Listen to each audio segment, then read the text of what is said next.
अजीज दर वो मुझे रखता था रगे जां से। ये बात सच है, मेरा बाप कम न था मां से। वो मां के कहने पे कुछ रोब मुझ पे रखता था। यही थी वजह मुझे चूमते झिझकता था।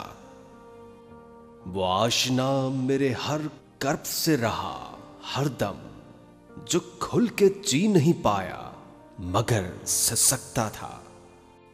जुड़ी थी उसकी हर एक हां फकत मेरी मां से। ये बात सच है, मेरा बाप कम न था मां से। हर एक दर्द वो चुपचाप खुद पे सहता था।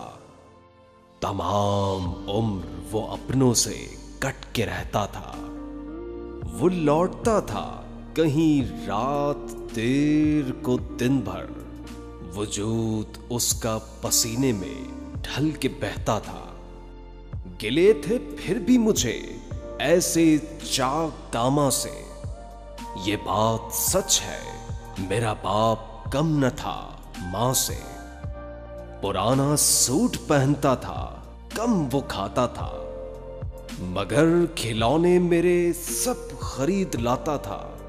वो मुझे सोए हुए देखता था जी भर के।